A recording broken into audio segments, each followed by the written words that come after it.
여러분 안녕하십니까. 3월 3일 새벽이 됐습니다. 전우청입니다. 지난 방송에서 이 말씀을 드린 게 어제 신문 일제히 크게 다 났더군요. 반도체 수출은 반토막, 12개월째 무역 적자.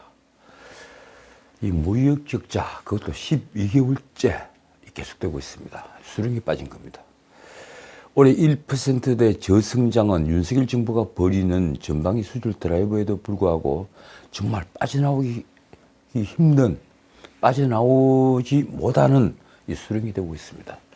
우크라이나 전쟁에다가 이 글로벌 경기 둔화, 거기에다가 D램 값, 반도체 D램 가격 하락이 결정타가 되었습니다. 한국 경제는 정말 위태롭습니다. 아마도 이 기업에서 일하고 있는 실물 경제인들, 이 실물 경제인들이 아무런 식견도 없는 여의도 정치인들을 보면, 혹은 아버가 몸에 밴 경제 관료들을 보면 그들에게 거는 기대는 아마 거의 없을 것입니다. 어떻든 2월 반도체 수출액은 59억 60만 달러, 1년 전에 비해 42.5% 44억 달러가 급감한 금액입니다. 그러니까 100억 달러가 넘다가 확 줄어든 겁니다. 2월 20일까지 올 무역 적자는 벌써 186억 달러, 아마 2월 말까지는 200억 달러를 넘었을 겁니다. 사상 최대였던 작년 전체 무역 적자의 39%를 벌써 기록했습니다. 이렇게 시장도 어려운 판에 어제는 그렇지 않아도 개혁 대상이 되어 있는 국민연금이 작년 쫄딱 망했다는 뉴스까지 나왔습니다. 저도 보고 충격을 받았습니다. 도대체 국민연금은 기금 운용을 어떻게 하는 걸까요? 작년 연간 기금 운용 수익률은 무려 마이너스 8.22%. 엄청난 손실을 본 겁니다. 전문가들이 모이는 집단에서 말입니다.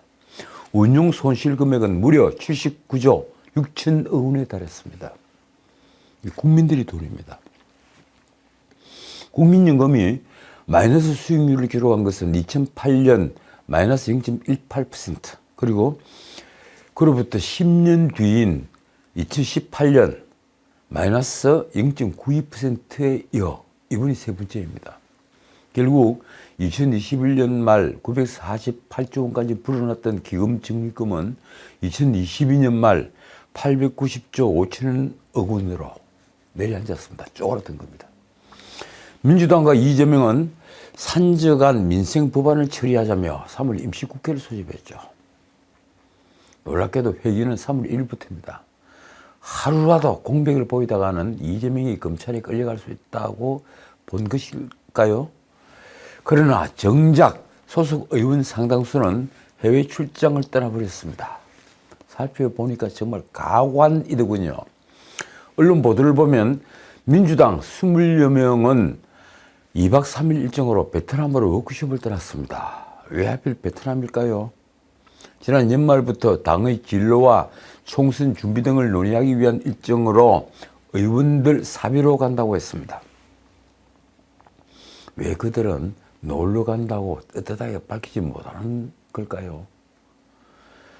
과방위, 그리고 과학기술정보방송통신위원회라는 긴 이름의 상임위입니다. 이 과방위 소속 민주당 의원들은 2월 28일부터, 그러니까 체포동의안 표결을 딱 마친 바로 그 이튿날부터 3월 5일까지 스페인 바르셀로나에서 열리는 모바일 월드 콩그레스, 이거 해마다 열리죠. MWC에 참석한다고 나갔습니다.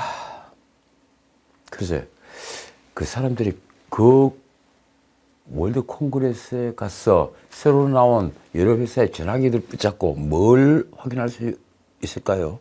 저는 정말 궁금합니다. 거기에 간 사람들 명단, 위원장 정식래, 그리고 고민정, 조성래, 민주당 출신 무소속 의원 중에 박완주 의원이 있죠. 이런 분들입니다. 그뿐이 아닙니다. 3일절에 일본 도쿄로 출장을 간 국회의원들도 있습니다. 안민석, 임종성, 그리고 민주당 출신 무소속이죠.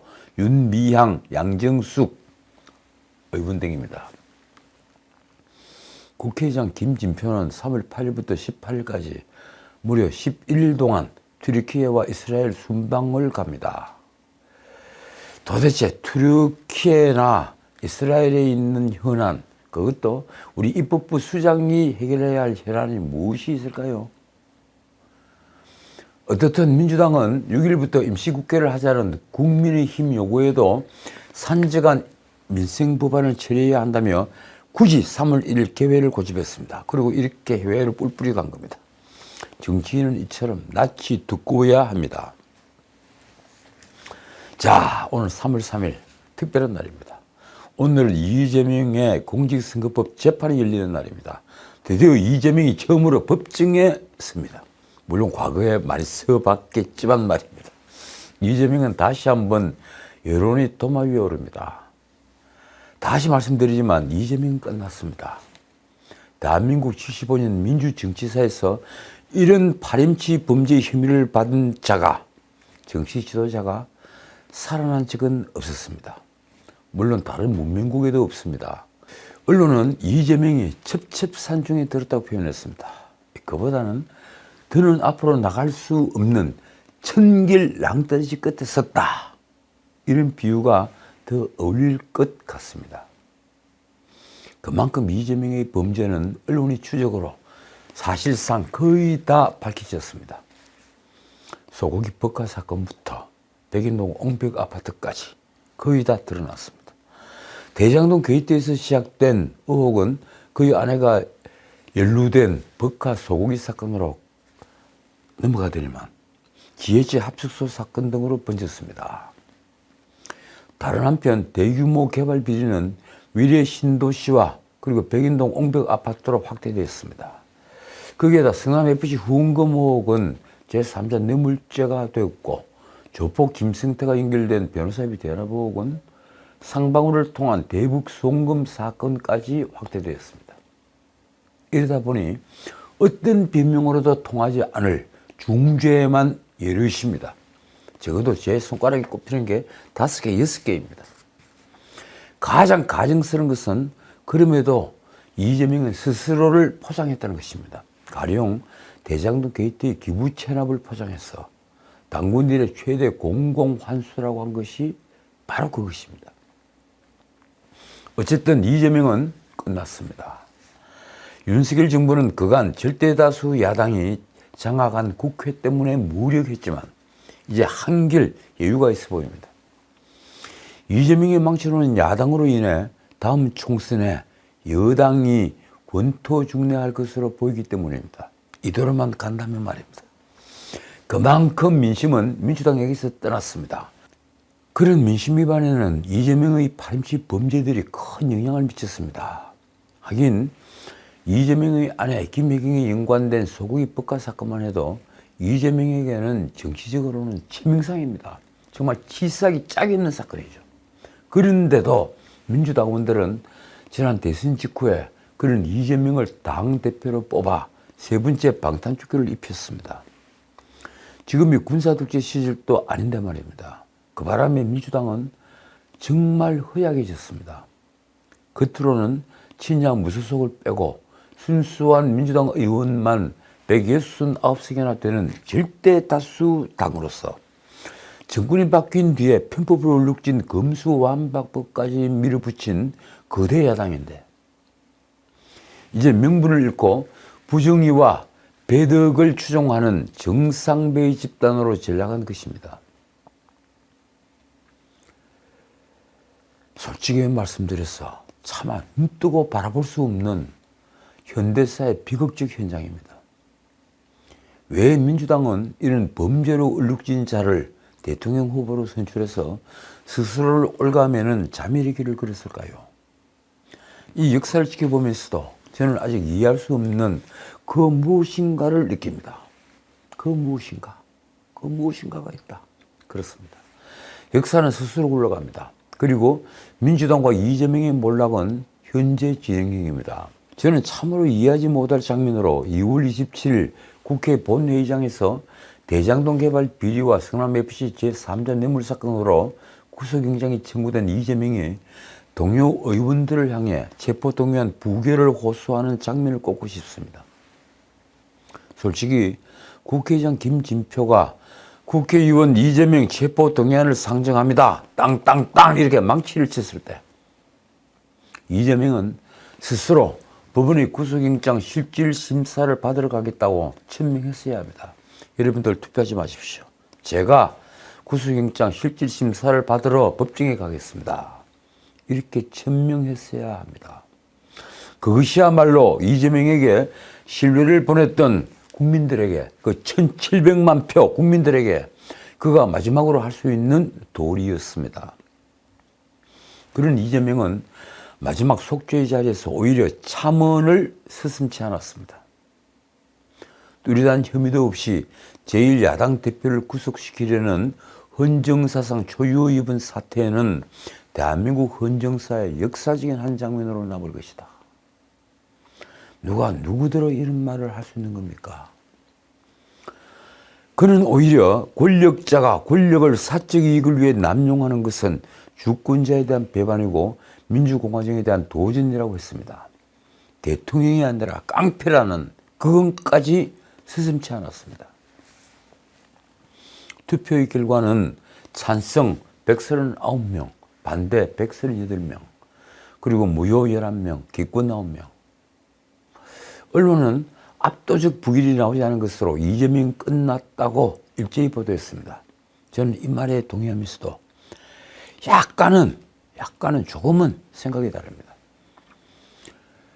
이렇습니다. 우리 국회는 아직 야만했습니다. 139명 외엔 진실을 모르거나 정의를 모르는 자들이 모인 대중의 바다에서 멀리 떨어진 섬이다. 어쨌든 의총에서 총리로 분명히 확인했다던 압도적 부결은 실패했습니다. 처절한 실패입니다.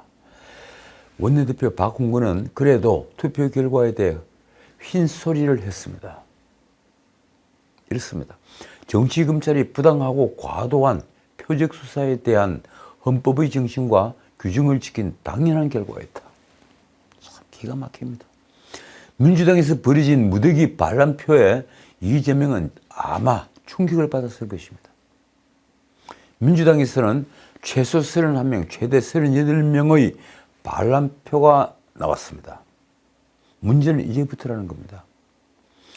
검찰은 여기서 멈출 리가 없습니다. 아니, 멈출 수가 없습니다. 이재명에 대한 구속영장 청구는 상방울 대북 송금 그리고 백인동 게이트 등 줄줄이 대기 중입니다. 이번 체포동의안 표결을 전후해서 민심을 체감한 사람들은 바로 민주당 의원들입니다. 그들 중에 상당수는 이미 등을 돌렸으며 나머지 의원들도 대다수는 언제든 등을 돌릴 준비가 되어 있습니다. 결국 다시 영장 청구가 있게 되면 이재명은 더는 도망갈 곳이 없게 됩니다. 총선을 앞두고 당의 운명이 검찰 수사와 법원 판결에 좌우되게 된 것입니다. 거기에다 말씀드린 대로 당장 오늘 3월 3일 공직선거법 위반 재판이 시작됩니다. 제1야당 대표 이재명은 피고인석에 서야 합니다. 이 재판에서 100만 원 이상의 형이 선고되면 이재명은 국회의원 자리를 잃고 민주당은 434억 원 대선 비용을 반납해야 합니다. 제가 보기엔 그럴 가능성이 거의 99%입니다. 더 큰 문제는 이재명과 민주당에 대한 부정적 여론의 확산입니다. 이재명은 이미 정치적으로 치명상을 입었습니다. 그런데 지금까지 리스크가 단순히 이재명 개인에 대한 사법 리스크가 아닌 것입니다. 어쨌든 검찰이 이재명을 배임죄 등으로 추가 기소를 하면 민주당은 이재명의 당직 사퇴 여부를 놓고 다시 논란이 일어날 것입니다. 당은 80조 1항이죠. 이 부정부패 등으로 기소 시에 당직을 징계할 수 있도록 규정을 하고 있습니다. 친명계는 정치 탄압 등 부당한 이유가 인정되면 당무위원회 의결로 달리 정할 수 있다는 당은 80조 4항을 내밀 것입니다. 지난번 전당대회에서 바로 집어넣은 조항입니다. 그러나 비명계의 대표직 사퇴 요구는 수면 위로 분출할 것입니다. 이재명의 사법 리스크가 자신의 총선 패배와 직결된다고 판단되면 아마도 수도권의 의원들 대부분이 그런 마음을 갖고 있을 겁니다. 그렇게 총선 패배와 직결된다고 판단이 되면 이재명은 민주당 의원들의 공적이 될 수밖에 없습니다. 결론은 이렇습니다. 이재명은 끝났다. 그는 벌써 오래전에 수명을 다했습니다. 민주당 의원들은 벌써 역풍을 온몸으로 느끼는 중입니다. 자, 그런데 아까도 말씀드렸지만 상당수 민주당 의원들은 27일 체포동의안 표결을 마친 뒤에 외유 중입니다. 1월 3일 임시국회가 문을 여는 데다 양곡관리법, 간호법, 직회부를 하는 등 쟁점 법안 처리로 여야 대치 국면은 계속될 터이지만 아직은 뭔가 느슨한 분위기인 것입니다. 전당대회를 목전에 둔 국민의힘이 오히려 긴장감이 넘친다 할까요? 일단 민주당은 지금 상특검을 내세우고 있습니다. 상특검. 대장동 개발 특혜 의혹 특검을 하자고 먼저 주장을 하죠. 부산저축은행 대출 비리부터 같이 다 들여다보자, 이 주장입니다. 그리고 김건희 여사 주가 조작 의혹 특검을 함께 밀어붙여 이재명 체포 동의안으로 수세에 몰린 전국을 타개하겠다는 전략입니다. 민주당은 2월 28일 이 상특검 추진을 위해서 정의당과 원내 수석 부대표 회동을 했지만 이견만 확인했습니다. 민주당은 시한을 정해놓고 심사를 강제하자며 신속 처리안건으로 지정하는 것이, 그러니까 패스트트랙에 올리는 것이 두 개의 특검 법안을 현실화할 수 있는 유일한 방안이라고 했습니다. 그러나 정의당은 세부안이 조정되지 않으면 상특검을 받아들이기 어렵다는 입장입니다. 그러는 한편 민주당은 국민의힘 전당대회에 개입하기까지 했습니다. 김기현 의원 땅 투기 진상조사단.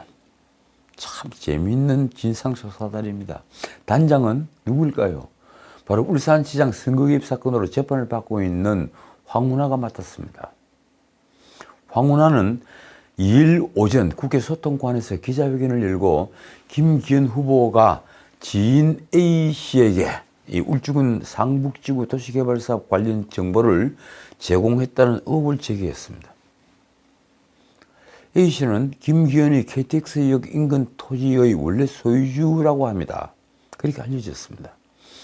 이와 관련해서 김기현 측은 특정인에 대해 도시개발 특혜를 비롯한 어떤 불법적 행정을 한 일도 없다는 입장을 밝혔습니다. 앞으로 다 밝혀지겠죠. 관련돼서 수사 의뢰까지 되어 있으니 말입니다. 어떻든 민주당은 이달 본회의에서 양곡법과 양곡관리법과 간호법 그리고 노란봉투법 등 쟁점 법안 처리를 하겠다고 벼르고 있습니다. 여당은 민주당의 법안 강행 처리를 사실상 방어할 수단이 없는 상황인 만큼 이 법안들에 대해 대통령의 거부권 건의를 통해 거부권을 행사하겠다는 입장입니다. 일괄적으로 말입니다. 결국은 여론이 어디로 흐를 것인가가 문제일 것입니다. 김진표 국회의장은 지난달 양곡관리법 상정을 거부하면서 여야 합의를 요구를 했는데 3월 첫 본회의까지 합의되지 않으면 민주당 수정한 대로 처리하겠다고 밝힌 상태입니다. 합의되기가 만무하죠. 자, 어제 국민의힘 전당대회 당권 주자들의 마지막 수도권 합동 연설회가 열렸습니다. 김기현의 울산 땅 공방은 어제까지도 이어졌습니다. 안철수는 학교 폭력 그리고 불공정 입시, 이것과 더불어서 부동산 투기는 3대 영린이라며 김기현의 부동산 의혹이 계속되면 총선에서 이길 수 없다고 주장했습니다. 정의를 중시하는 대통령께서 아예 후보로 생각하지 않았을 것이다. 이런 사실을 알고도 후보로 추천한 사람이 있다면 역시 책임을 져야 한다. 황교안도 김기현 공격에 올인했습니다. 자신이 비리로 인해서 총선에서 지면 그 패배의 모든 책임을 대통령에게 뒤집어 씌우게 되는 것이다. 김기현은 이 문제의 울산 땅에 어떤 특혜나 불법도 없다며 울산 땅 의혹을 제기한 황교안과 안철수를 경찰청 국가수사본부에 수사 의뢰했습니다. 그는 친윤 후보인 것을 강조하지만 과연 그의 목표대로 당심의 50% 이상을 차지해서 결선 투표 없이 당권을 장악할 수 있을까요? 결국은 친윤이라는 것이 장애가 될 수도 있으니 말입니다. 김기현이 말이 이렇습니다. 대통령하고 소통하고 공감을 잘해야 하는 거지, 당내 갈등 분열을 일으켜서 당 망치는 분이 또 앞장을 서면, 그러면 민생하고 경제 해결을 못한다. 어쨌든 전당대회에 가까울수록 당권 주자 여론조사는 지금 한쪽으로 기울고 있습니다. 김기현, 안철수 2강과 황교안, 천하람, 이학의 2강 2중이 김기현 1강 그리고 나머지 3약으로, 그러니까 1강 3약으로 바뀐 것입니다. 어제 발표된 여론조사 공정의 여론조사 결과 발표는 이렇습니다. 김기현 45.9%, 안철수 23%, 천하람 12.7%, 황교안 10.6%. 1, 2위 격차는 직진조사보다 훨씬 더 벌어졌습니다. 2배의 차이로 벌어졌지만 아직 50%를 넘지는 못한다. 이게 제가 지금까지 여론조사를 지켜본 결론입니다. 그런데 막상 당심은 어떨까요? 이와 관련하여 윤석열 대통령 국정수행을 긍정적이라고 평가한 응답자 중에서는 과반이 넘는 55.9%가 김기현을 지지한다고 밝혔습니다. 안철수를 지지한다는 답변은 20.2%에 지나지 않았습니다. 최고위원 후보 여론조사도 조수진, 민영삼, 김재원 순으로 이른바 이준석의 바람은 사라졌습니다. 친윤이 앞장을 쫙 쓴 겁니다. 어쨌든 순위는 계속 바뀌고는 있지만 친윤계 후보들이 대체로 우세한 것은 불변입니다. 특히 보수정당 지지세가 강한 TK 지역에서 김기현 후보에 대한 시민단체와 정계 등의 지지선언이 잇따른 것이 대세론에 큰 영향을 미쳤습니다. 자, 다른 얘기 짧게 안 하고 마치겠습니다. 어제 신문에 아주 씁쓸한 기사가 났습니다. 수입은 869억 뿐인 지자체가 추석 보너스를 810억이나 국민들에게 뿌린 비결은 무엇일까? 무슨 말인지 아시겠습니까? 세수가 869억밖에 되지 않는 재정 자립도 10%에 불과한 전북 김제 이야기입니다. 김제는 작년 추석 때 코로나 지원금으로 시민 전원에게 100만 원씩 810억 원을 뿌렸습니다. 100만 원씩 준 겁니다. 엄청난 돈입니다. 그 김제군의 한 해 세수는 불과 869억. 그런데 중앙정부로부터 받은 교부금은 무려 3,900억이나 됩니다. 국세의 19%를 지방 교부금으로 하기 때문에 작년 교부금만 77조 원입니다. 중앙정부에서 지방으로 내려가는 돈이 77조 원이라는 말입니다. 이러니 지방에는 육아수당, 청년수당뿐 아니라 어르신수당, 해녀수당, 이름 붙일 수 있는 온갖 수당들, 온갖 종류의 수당이 있습니다. 서울시같이 재정자립도 1위인 지방자치단체도 지하철 어르신수당, 어르신 무료 탑승 그 대가를 중앙정부가 내놓으라고 요구를 했죠. 그런데 이러고도 망하지 않으니 제주가 좋다고 해야 합니까? 이런 포퓰리즘 정책으로도 망하지 않으니 말입니다. 자, 오늘 여기까지입니다. 보수 성향신문에 검찰공화국을 염려하는 칼럼들이 실렸습니다. 깜짝 놀랐습니다. 다음 차례는 검사들이 국회 대거 진출일 것. 이 칼럼 제목입니다. 조선일보 양상훈 주필의 글입니다. 여야의 비호감 구도가 그대로인 상태에서 내년 총선 승부는 검찰 정부 논란에 대한 유권자들의 판단이 가리게 될 것이라는 진단입니다. 또 하나의 칼럼은 동아일보 김순덕 대기자의 칼럼입니다. 검찰 특권 공화국에서 독립운동 할 수 있을까? 제목부터 짜릿짜릿합니다. 지금 우리는 막강한 특권의 검찰이 주인이 된 신분제 국가에서 사는 듯한 불안감이 엄습하고 있다고 썼습니다. 직격탄을 쏜 겁니다. 정순신에 대한 인사검증 기능에 구멍이 있다. 책임질 사람이 책임져야 한다는 주장입니다. 저는 보수 진영에서 이런 쓴소리가 쏟아지고 있을 때가 쇄신할 수 있는 마지막 기회라는 것을 믿습니다. 윤석열 대통령께서 꼭 읽어야만 할 칼럼들이었습니다. 그 쇄신은 겸허함을 되찾는 것입니다. 지금까지 전우책이었습니다.